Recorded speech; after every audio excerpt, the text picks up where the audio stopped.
ধৃতরাষ্ট্র, পাণ্ডু ও বিদুরের জন্ম। বিচিত্রবীর্যের বিয়োগ ব্যথা ভীষ্মকে ব্যথাতুর করে তুলল যতখানি, তার থেকেও ঢের বেশি উদ্বিগ্ন করে তুলল, কারণ কুরুবংশের সিংহাসনে বসার মতো কেউ আর রইল না। মাতা সত্যবতীও উপলব্ধি করলেন কি গুরুতর ক্ষতি ভীষ্মের প্রতিজ্ঞার ফলে ঘটেছে।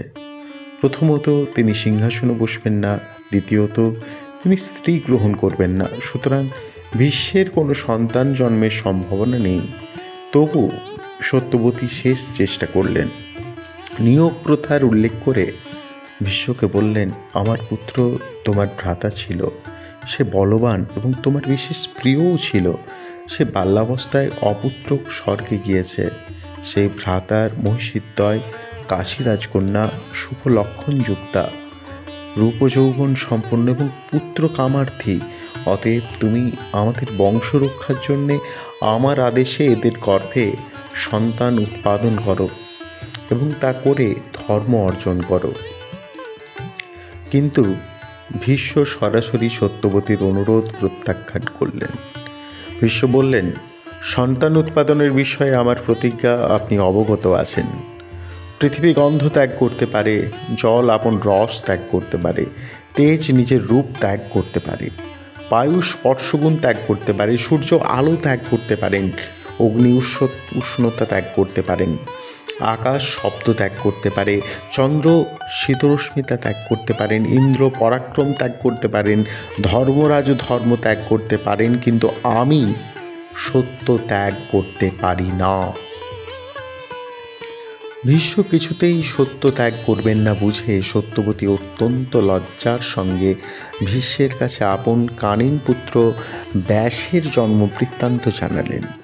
সত্যবতী ভীষ্মকে বললেন, তুমি অনুমতি করলে নিশ্চয়ই আমার পুত্র সেই মহাতপস্বী বেদব্যাস বিচিত্রবীর্যের ভার্যাদের গর্ভে পুত্র উৎপাদন করবেন। ভীষ্ম এই বৃত্তান্ত শুনে অত্যন্ত আনন্দিত হয়ে সত্যবতীকে বললেন, যে সত্যবতীর কথা কুরুবংশের হিতকর, মঙ্গলজনক ও ন্যায়সঙ্গত ও ভীষ্মের অত্যন্ত অভিপ্রেত। সত্যবতী স্মরণ করা মাত্র বেদব্যাস বেদ পাঠ করতে করতে সকলের অজ্ঞাতে ক্ষণ মধ্যে মাতা সত্যবতীর সম্মুখে উপস্থিত হলেন। সত্যবতী বহুকাল পর পুত্রকে দেখে যথা বিধানে স্বাগত প্রশ্নে তাকে সম্মান জানালেন, আলিঙ্গন করলেন, স্তনদুগ্ধে তাকে অভিষিক্ত করলেন এবং বললেন, বিদায়কালে বেদব্যাস তাকে বলেছিলেন যে প্রয়োজনে তাকে স্মরণ করলেই তিনি মায়ের কাছে চলে আসবেন। বেদব্যাস বললেন, আমি উপস্থিত হয়েছি, আপনি আদেশ করুন, আমি আপনার প্রিয় কার্য সম্পাদন করব। সত্যবতী বললেন, তিনি যেমন বেদব্যাসের জননী তেমনি বিচিত্রবীর্যের জননী ছিলেন। ব্যাস এবং বিচিত্রবীর্য উভয়ই তার গর্ভস্থ সন্তান। সুতরাং বিচিত্রবীর্য ব্যাসের কনিষ্ঠ ভ্রাতা ছিলেন। তিনি রোগগ্রস্ত হয়ে পরলোক গমন করেছেন, কিন্তু তার দুই ভার্যা দেবকন্যার মতো রূপ ও যৌবন সম্পন্না। তারা ধর্ম অনুসারে পুত্র কামনা করছেন। অতএব ব্যাসদেব সেই ভাতৃভার্যাদের গর্ভে সন্তান উৎপাদন করে এই বংশ রক্ষা করুন। সত্যবতীর আবেদন শুনে ব্যাসদেব বললেন যে তিনি সত্যবতীর আদেশ পালন করবেন। আমি ভ্রাতা বিচিত্রবীর্যের জন্য মিত্র ও বরুণ দেবের তুল্য পুত্র উৎপাদন করব। অতএব আপনার নির্দেশ অনুসারে রানীরা দুজনের 1 বৎসর ব্রত পালন করুন। তারপর তারা দুজনে শুদ্ধ হলে আমি তাদের গর্ভে সন্তান উৎপাদন করব। কেননা এই অশুদ্ধ রমণী আমার কাছে আসতে পারে না। সত্যবতী পুত্রকে বললেন, রাজ্য অরাজক, রানীরা যাতে সদ্য গর্ভধারণ করেন তুমি তাই করো।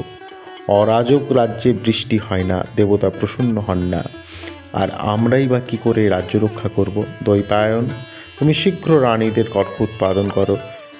ভীষ্ম সেই সন্তানদের লালন পালন করবেন। বেদব্যাস বললেন, মা, যদি আমাকে অকালে পুত্র উৎপাদন করতে হয় তবে রানীদের আমার এই বিকৃত রূপ সহ্য করতে হবে। অম্বিকা দেবী যদি আমার শরীরের গন্ধ, বেশ, রূপ এবং এই বিকৃত দেহ সহ্য করতে পারেন তবে আজই তিনি উৎকৃষ্ট গর্ভ ধারণ করবেন। এই বলে ব্যাসদেব তখন অন্তর্হিত হলেন। তখন সত্যবতী নির্জনে অম্বিকাকে ডেকে বললেন, ভীষ্মের পরামর্শ অনুযায়ী বিনষ্ট ভরতবংশ তোমাকে পুনরায় উদ্ধার করতে হবে। তোমাকে পুত্র প্রসব করতে হবে। এই বংশের ভার বহনের জন্য উপযুক্ত পুত্র প্রয়োজন। অদ্য রাত্রে দ্বিপ্রহরে তোমার এক দেবর তোমার শয়নকক্ষে প্রবেশ করবেন। তুমি সতর্ক হয়ে তার জন্য অপেক্ষা করবে। অম্বিকা মাতা সত্যবতীর কথায় সম্মত হয়ে মনোহর শয্যায় শয়ন করে দেবর ভীষ্মকে এবং অন্যান্য দেবস্থানীয় কুরুবংশীয় প্রধান পুরুষকে চিন্তা করতে লাগলেন।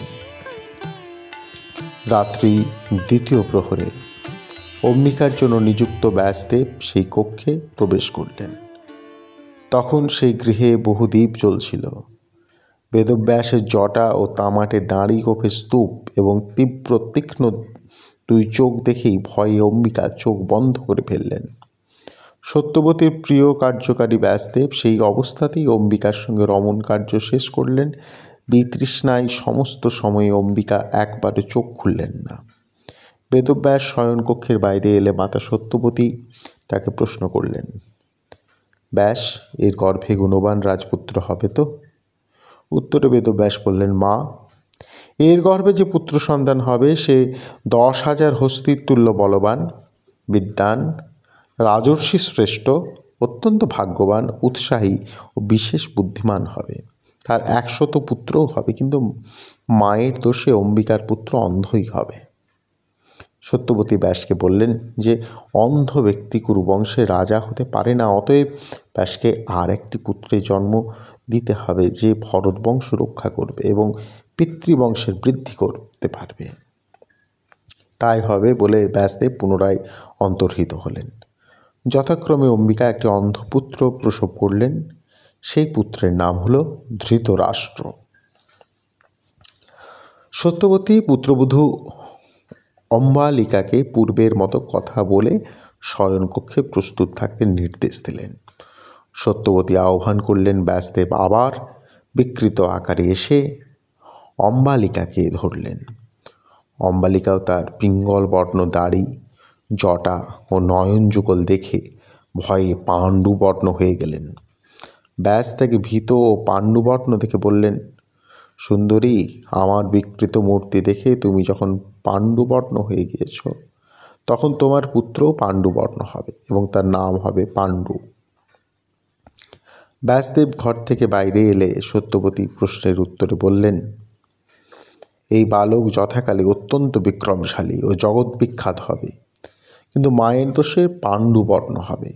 এই বালকের আবার মহাধনুর্ধর 5টি পুত্র হবে। এই বলে ব্যাসদেব চলে গেলেন। সত্যবতী ব্যাসের কাছে আরও একটি পুত্র চাইলে ব্যাস তাই হবে বলে চলে গেলেন। সত্যবতী আবার পুত্রবধূ অম্বিকাকে ব্যাসের জন্য প্রস্তুত হতে বললেন। অম্বিকা ব্যাসের বিকট রূপ, শরীরে বিকৃত গন্ধ স্মরণ করে নিজের পরিবর্তে পরম সুন্দরী আপন দাসীকে অলঙ্কারে সাজিয়ে দিয়ে বেদব্যাসের কাছে পাঠিয়ে দিলেন। ব্যাস উপস্থিত হলে সেই দাসী প্রত্যুত গমন করে অভিবাদন করলেন। ব্যাসের অনুমতিক্রমে তাকে পরিচর্যা ও আদর করলেন। ব্যাসও সেই দাসীকে মৌখিক অনুরাগ জানিয়ে অঙ্গস্পর্শ করে কাম সম্ভোগ করে সন্তুষ্ট হলেন।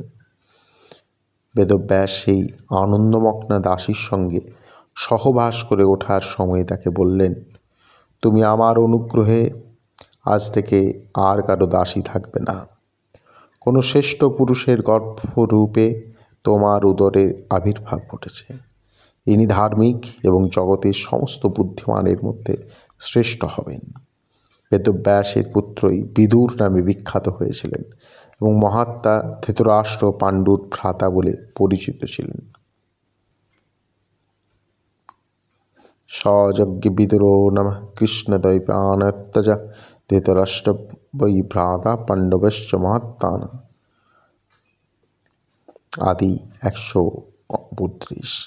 বেদব্যাস ও অম্বিকার প্রতারণা এবং শূদ্রার গর্ভে নিজের পুত্রোৎপত্তি ইত্যাদি সমস্ত বৃত্তান্ত সত্যবতীকে জানালেন। ধৃতরাষ্ট্র ও পাণ্ডু বিদুরের জন্মের সঙ্গে সঙ্গে কুরুবংশের প্রত্যক্ষ রক্তধারাও শেষ হলো। অবশ্য তৎকালীন নিয়ম অনুযায়ী এই পুত্রেরা পরিণেতার পুত্র হিসেবে কৌরব ও বিদুর পরাশব নামে পরিচিত ছিলেন। ধৃতরাষ্ট্র পাণ্ডুর পিতা, ব্যাস সত্যবতীর কানীন পুত্র, আর ভীষ্ম হলেন সত্যবতীর সতীনের পুত্র। ভীষ্ম কৌরব বংশের কুলরক্ষক প্রহরী হিসেবে ব্যাসের এক পুত্রের বংশধরদের রক্ষা করতে চেয়েছিলেন, কিন্তু ব্যাসের আরেক পুত্রের সন্তানেরা দেবতার দ্বারা নিযুক্ত হয়ে শতশৃঙ্গ পর্বতে জন্মগ্রহণ করলেন। কুরুক্ষেত্র যুদ্ধে ব্যাসের এক পক্ষের পুত্রেরা অর্থাৎ কৌরবেরা ভীষ্মর দ্বারা রক্ষিত হয়ে ব্যাসের অন্য পুত্রদের অর্থাৎ পাণ্ডবদের সঙ্গে যুদ্ধের পর সম্পূর্ণ ধ্বংস হয়ে যায়। পাণ্ডব পক্ষে ছিলেন কৃষ্ণরূপী চক্রপাণি। তাই মহাভারত এক অর্থে সত্যবতীর দুই পুত্রের মধ্যে সংগ্রাম ও সংঘর্ষের কাহিনী, তার থেকেও বেশি ব্যাসদেবের বংশধরদের সংগ্রাম কাহিনী। আজকের মতো এই পর্যন্তই। এই ধরনের গল্প শুনতে হলে অবশ্যই চ্যানেলটি সাবস্ক্রাইব করবেন, পাশে থাকবেন, লাইক করবেন, কমেন্ট করে আপনাদের মতামত জানাবেন। নমস্কার।